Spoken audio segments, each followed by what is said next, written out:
follow. If they don't do them, well, then they're not happy. So I think some of the commandments. Welcome to another exciting biblical story. But this story is not so nice because it's a little sad. You know what? Because King Saul, he in the battlefield, when the Philistines attacked him and his army, they came closer and closer and closer, towards King Saul. And his personal bodyguard, the soldier who was responsible for him, he wanted to protect him. But then they heard that Jonathan was killed and even some of the sons of King Saul were killed. So the army came closer and closer, and then Saul said to the man who protected his life, his personal bodyguard, you would say today, the soldier, please, I don't want to have it that the Philistines make fun out of my life and torture me. Please kill me. He was afraid to kill the king of Israel. So Saul did it himself. He killed himself. And his personal soldier, he also killed himself. But it's not good to kill yourself. Never ever kill yourself. It's a sin to take your own life. It's never a solution to a problem. The body of King Saul was then taken away, and they hang his head up in near Bethlehem, and they made fun of him. And they were worshipping the idols, and they were worshipping and thanking the idols that they had the victory over King Saul and his army. But you know what? God allowed the enemies the victory over King Saul and the Israeli army because King Saul didn't obey God. King Saul didn't love God with all his heart. King Saul wanted honor from people. He didn't respect God's will. So God allowed the punishment on his life. And a man was running from the battlefield, and they told David that King Saul and Jonathan are dead now.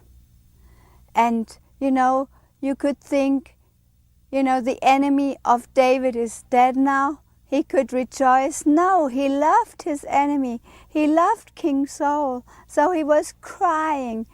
And he loved very, very much Jonathan. He was like his brother. So they were all crying and mourning. Yeah, it was so. And in all over Israel, they were mourning and crying because they lost their king. And I want to tell you, even the hardest situation doesn't give you the right to take your own life. God can always help you, no matter in which situation you are. I want to tell you a story which really happened to a cousin of my mother. She had a wonderful son. His name was Werner, but he was born with a heart problem. He was very weak in the heart, but he loved his mother, and his mother loved Werner. He was a nice boy, but he was never allowed to go to the mountain to climb up because his heart was not strong enough. So his desire was to go up in the mountain, to climb the mountains, but he could never do so. So when he got older, he got a heart operation, and the doctor succeeded. It was a very good heart operation, so he was feeling much, much better.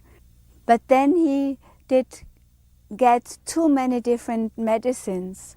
So his blood got poisoned and he died. So the cousin of my mother was so sad. She was crying because she had a hard marriage and her son was her comfort. And now she lost him. She was crying all the time. But then God gave her a dream. She saw Werner in a beautiful landscape, in beautiful mountains. She said, here on earth, I've never ever seen such beautiful mountains. He was there climbing up. And there was another boy, Gerhard and Werner. They all died in our village this year. One was 16 and the other boy was a handicapped boy. And these 3 boys, they were, climbing up the mountain in a beautiful, beautiful landscape. And Werner turned around to his mother and said, Mother, don't cry for me. I can do this here. I'm so happy here. Please, don't cry for me anymore. And if you also lost a loved one, there is an eternal life. If this person was righteous, God is a righteous God too. And if this person believed there is an eternal life, then you will see your loved one again. There is hope for everyone. We just have to believe. And if we give our life to Jesus, say, Jesus, come in my heart, then He gives us eternal life. So there is always hope, and God can comfort you again and give you joy again. But what happened to David? He went to the town Hebron, and before that he sent many presents to the different tribes of Judah. And there a present awaited him.